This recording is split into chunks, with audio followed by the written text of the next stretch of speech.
بسم الله الرحمن الرحيم. اهلا وسهلا بكم في فقره جديده في قناه الكوره مع الجوكر. وطبعا اخوانا صباح الخير عليكم. وطبعا قبل ما نبدا فقرتنا ما تنسوش تدعوا لاهل غزه، ربنا يا رب يرحم شهدائهم وينصرهم على من عاداهم ومن خذلهم. وبسم الله نبدا. طبعا اخوانا ما تنسوناش بالدعم باللايك والشير والسبسكرايب، وبسم الله نبدا. طبعا شفنا امبارح رحيل جون ادوارد، وطبعا مساء امس، وطبعا فشل الاجتماع اللي كان بينه وبين حسين لبيب. لكن تعالى كده يا جماعه، هو ايه سبب رحيل جون ادوارد؟ الراجل طلب مستحقات اللعيبه، الراجل طلب سرعه، يعني الراجل طلب حتى حته شركه الكوره، وفي نفس الوقت الراجل قال لك يعني احنا هنبدا شركه، هنبدا الفتره الاعداديه اللي هي النهارده كانت المفروض.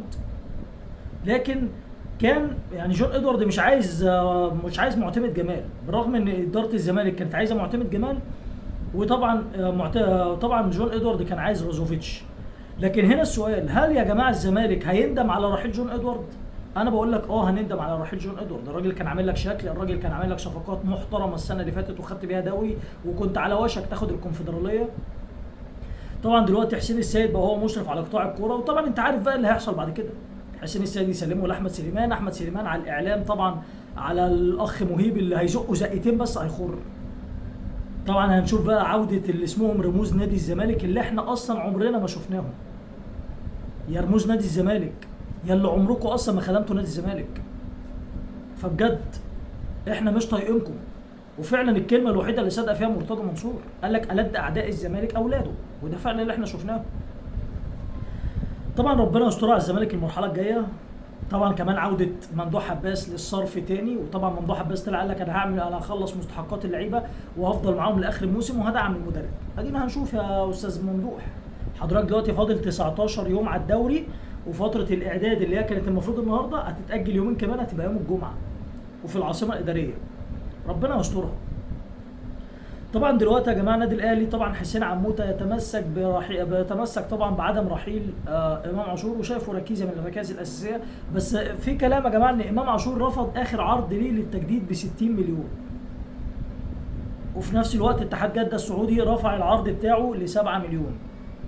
يا ترى امام عاشور راحل عن النادي الاهلي ولا هيقعد؟ وطبعا يعني في الغاز كتير، الراجل ما حضرش الحفله بتاعت شركه رعايه فودافون، الراجل ما ظهرش بقميص نادي الاهلي الجديد. ففي حاجات كده كتير يعني مش عايزين نتكلم عليها.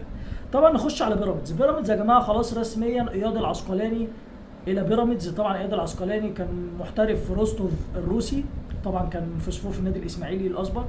لكن للاسف يعني طبعا احنا النادي الاسماعيلي، يعني احنا مش عايزين نتكلم عن حته الاسماعيلي دي، لان للاسف الاسماعيلي يا جماعه دلوقتي ربنا يسترها عليه. الفريق ده طبعا دلوقتي بقى من غير شركه راعيه، من غير حافله، حتى الاستاد اتشالت من عليه البنرات بتاعه الشركات.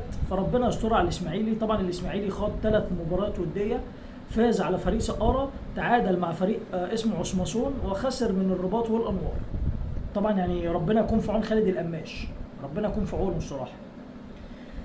طبعا يا اخوانا يعني الاعلام المصري اللي للاسف طول عمره يعني الاعلام المصري الرياضي بالذات طول عمره مفضوح، وطول عمره للاسف يا جماعه مفيش مهنيه ولا حياديه. شفنا طبعا هنا بريده مع وش البومه اللي اسمها لميس الحديدي. طبعا لميس الحديدي يا جماعه حضرت شويه اسئله، والله العظيم لو جمال جبر محضرها لنفسه مش هيعمل كده.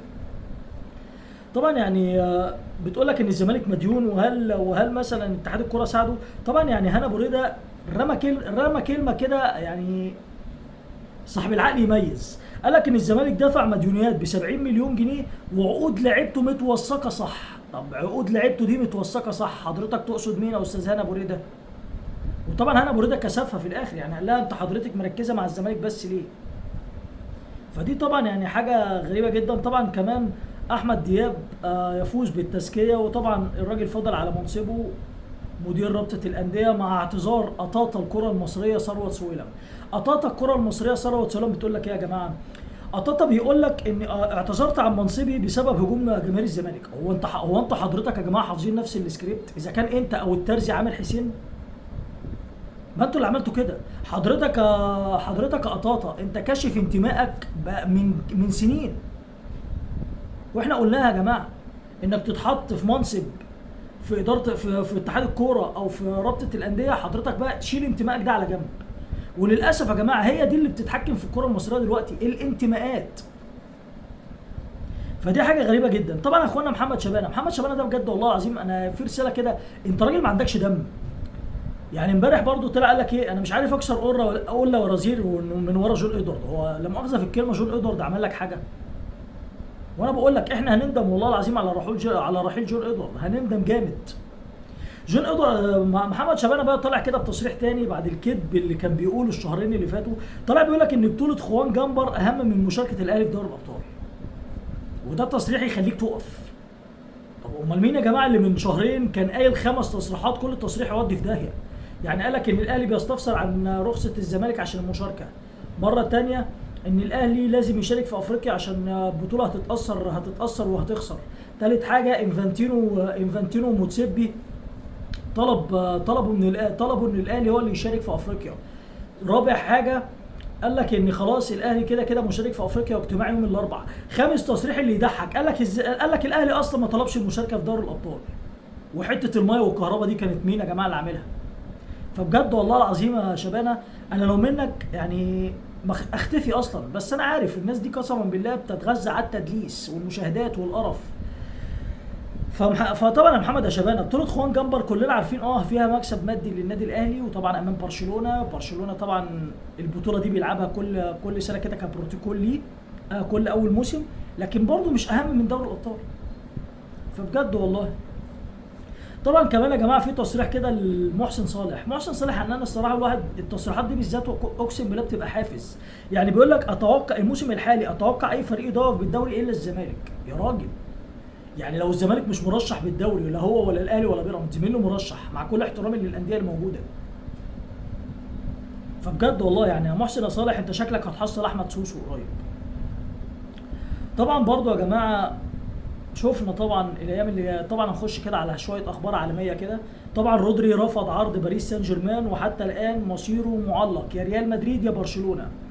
كمان يا جماعه بايرن ميونخ يقطع الطريق على ريال مدريد ويتمسك باوليسي، وعلى فكره انا شايفها صفقه ممتازه جدا. اوليسي طبعا اي فريق هيروحه لا هيتقل فيه جامد. ابراهيم النجعاوي طبعا اخر اللعيبه الراحله من النادي الاسماعيلي، طبعا يحترف دلوقتي لسلافيا براغ التشيكي وربنا يوفقه يا رب. فطبعا احنا شايفين حاجات غريبه جدا، حاجات بتحصل. طبعا كمان اخواننا ثنائي النادي الاهلي مصطفى العش ومحمد شكري وقعان للمصري البورسعيدي، ربنا طبعا يوفقهم. طبعا حتى الان يعني مصير عبد الناصر محمد مدير الكوره مجهول، لان في ناس بتقول لك ان عبد الواحد السيد هو مدير الكوره، وفي ناس لسه يعني احنا لغايه دلوقتي لسه، لكن انا بقول لك ان عبد الواحد السيد وارد يرجع، لان للاسف اداره الزمالك انتوا ما حدش هيدعمكم تاني خلاص، انسوا. لان انتوا حرفيا قسما بالله انتوا عملتوا اللي ما عملوش اي واحد تاني. انتوا لو مش انتوا لو مش اداره الزمالك هتعملوا ايه تاني؟ انتوا وقعتوا النادي حرفيا. فربنا يسترها على نادي الزمالك الايام اللي جايه. طبعا ما زال بيراميدز يا جماعه بينافس طبعا على الفلسطيني اسد الحملاوي، واحنا قلنا في عرض ب5 مليون يورو، وطبعا احنا قلنا بيراميدز يخش على اي صفقه يخلصها على طول. طبعا كمان رامي ربيعه طبعا لاعب النادي الاهلي السابق ولاعب الدوري لمنتخب مصر، مرشح لافضل لاعب وافضل مدافع في الامارات، ربنا يوفقه طبعا يا جماعه. طبعا هنختم باخر بس تصريح كده، يعني اشرف بن عياد، وطبعا كلنا عارفين الصحفي اشرف بن عياد طبعا الراجل مقرب من فريق برشلونه، قال لك ان برشلونه بيدرس امكانيه خوض مباراه وديه امام منتخب المغرب، ودي الصراحه امتياز. يعني احنا الصراحه شايفين منتخب المغرب مأدي الصراحه امتياز. طبعا كمان برشلونه كلنا عارفين بيجهز للمرحله بتاعته. طبعا فرصه حمزه عبد الكريم في المعسكر ده، هل حمزه عبد الكريم هيكون مع هانز فليك؟ وطبعا بالتوفيق لحمزه عبد الكريم، بغض النظر ان الاعلام كله بيطبل له، فربنا يسترها عليه. طبعا يا اخوانا يعني احنا مش عايزين نتكلم على حاجه تانية. طبعا باسم مرسي طبعا تصريح ساخر جدا، قال لك الاهلي لعب كونفدراليه قبل كده ومش جديد عليه. لا احنا ضد التصريحات دي، واحنا بنقولها دايما والله، ربنا يوفق الزمالك في افريقيا وربنا يوفق الاهلي في الكونفدراليه، وعايزين نشوف سوبر مصري جديد باذن الله.